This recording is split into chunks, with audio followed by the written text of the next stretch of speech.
Since you know me as your father, I gave birth to you. Have I ever taught you in any way indecent? Huh? No. Has it ever happened in any way? No. If you lie, God will judge you, and God will punish you. Has it ever happened? No. In any way? No. It has never happened. No. There was also allegation that I slept with my daughters. Please hold on. Hold on. As a result of what happened in that marriage, please listen. You recall, many of you that have been here for a long time, that I came here and said I would never marry again. That is the level of how I was, the level of how it affected me, how I was broke. I was seeing women in some kind of light before. Forgive me.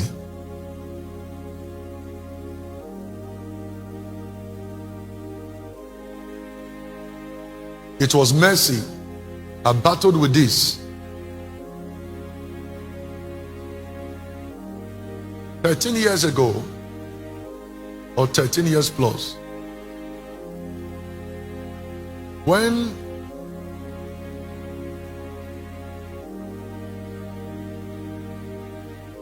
you recall when I was kidnapped, you must have heard the story.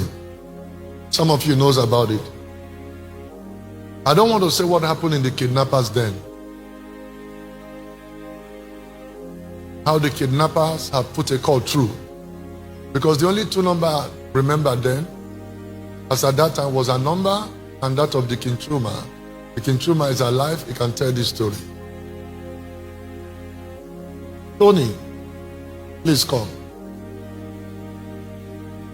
It was me and you that was kidnapped. I was kept for 58 days. You stayed about 60 plus. About 61 days. When they put call through to the kidnappers put call through to this ex-wife, did you remember what she said? Remember, she said they should not call her again, that it's not her business. Note, before this time, we were just cohabiting. We were not having anything husband and wife was doing together. And I was not eating her food. But we were living in the same house. So the thing got bad, that when I returned from the kidnappers then, he saw me at home and was shocked that she saw me. At that moment, he knelt down and said, please, whatever I've done, forgive me. I said, I don't know what you have done, but time will tell.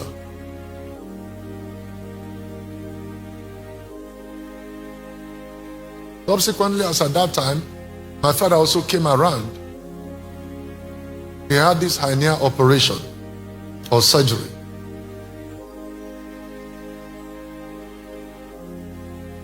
She will go out. I recall an occasion, an incident that happened.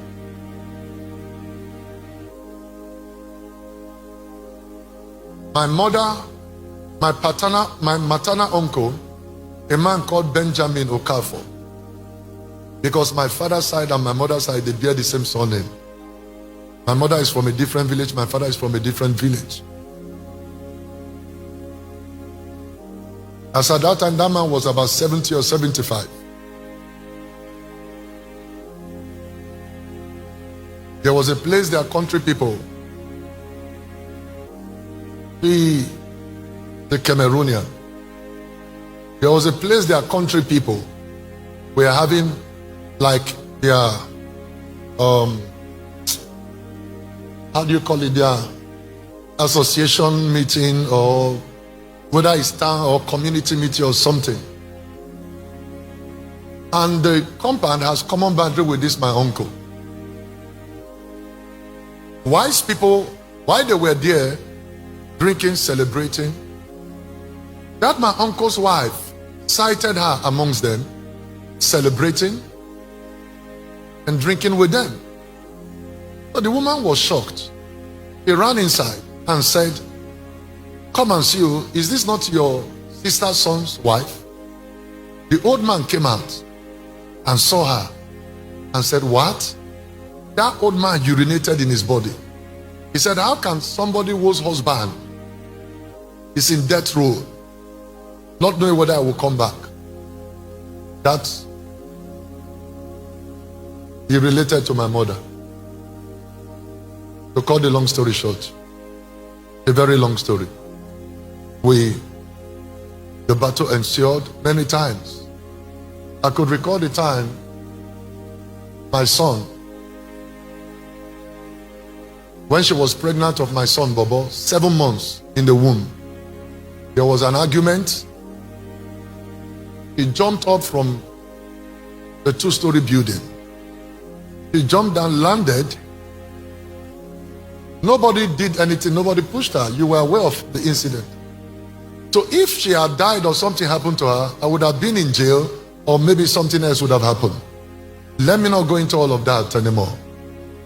So finally, as I got back from the kidnappers den after 58 days, she will go and come back late. So one of the occasion, I asked the gate man not to open the door. This was around 12 midnight. The King Hippo is not here, but the wife is here. He's abroad. He knows about the incident, and I'm sure the wife knows about it. He started knocking. We just moved to that estate newly. He started hitting the gate as if there was no tomorrow. And we just came to that neighborhood. So I told the gate, I was already pissed. So I said, whatever will come out from this, let it come out. So I told the gate man, open the door. As soon as the door was, I took her phone. And that was the beginning of the end. As soon as I took the phone, what I pleaded with her, let us go peacefully our separate way, because everything that will kill a marriage has already happened, so that we don't end up killing one another.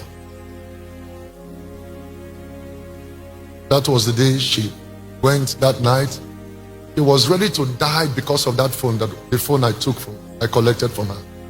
She did everything, but I refused to release the phone. So she went and packed everything.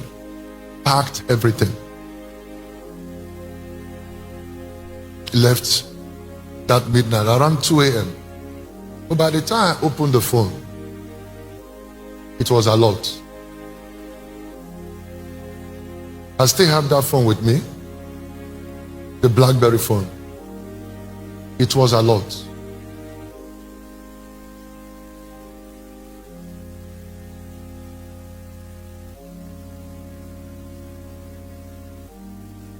The family came again and again to beg. I didn't want to disclose to them. When they came the 5th time, about 4 or 5 men came with them. So that was the first time. It was only my dad and my mom, I think the King Hippo, that knew what was on that phone. That was the only time I went inside. God would say, oh, forgive, you know you are a man of God, and this and that. A man of God, but I'm dying. I was dying. So I brought the phone. I said, sir, are you married? He said, yes. Are you married? Yes. Are you married? Yes. Are you married? Yes. I said, if your wife did a thing like this, what will you do? This one said, God forbid. This one said, I will kill my wife. This one said, she can't even do it. I opened the phone. I said, you know whose naked picture, nude picture this is? And did you see who and who they are sending it to? A woman married to a pastor.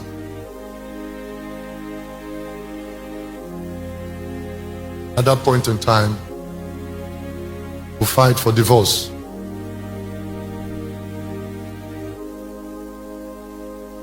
It was that bad. Chidera here was 2 years old.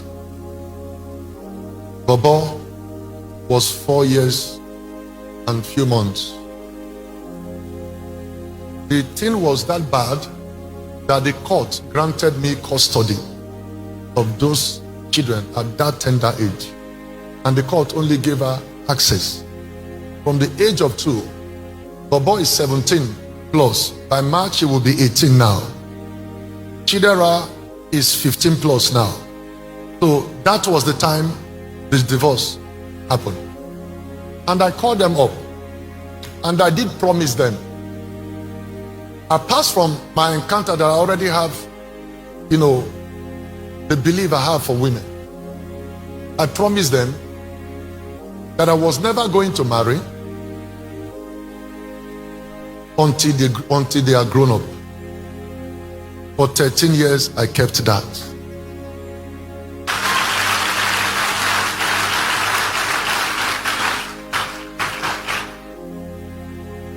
For 13 years, I kept that. And within that 13 years, it was not easy. We made a lot of mistakes. So the certificate of the divorce is there. Let me state very quickly. From that moment she vowed, I would destroy you. I would destroy the church. She says this openly. That over as long as she liveth, that I will not be able to marry again. Take note. None of these lies or allegations ever came until I married. No one ever came. No one. The vengeful ex-wife, angry that I'm starting a new life, recruited children. Let it be clear today. At no time did I do anything to my daughters. At no time let God kill me, the God who created them. At no time.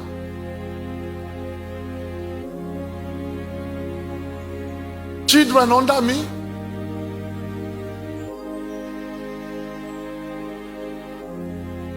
If anything of such has happened with that vengeful woman, I would have been thrown to jail. It was never raised. Please, Chidera, come. Please come. Please, I'm sorry I have to call you. Please come. Please, very sorry. Please come. I'm sorry to drag you into all of this. I'm sorry. Please come.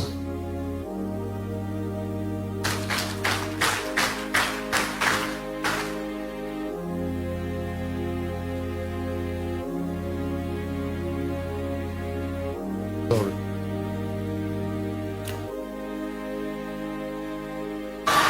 Hold on.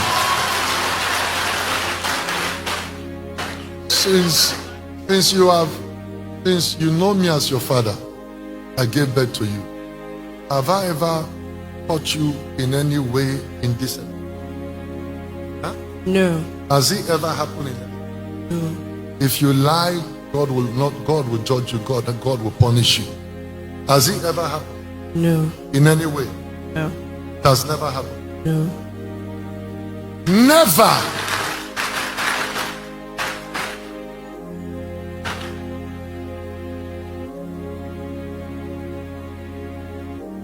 It is the story that can be told, and people will say, this man is an occult man, is a beast. A well-coordinated attack. I'm sorry I'm speaking for the first time.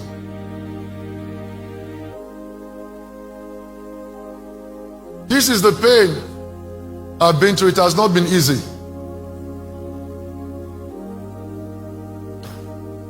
I became suicidal. I thought of committing suicide.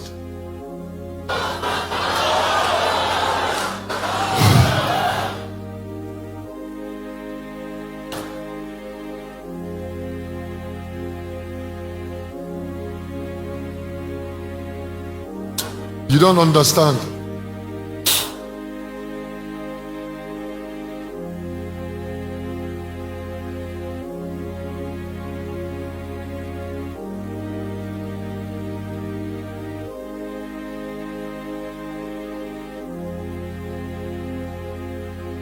Please, don't judge anyone. Pray for me.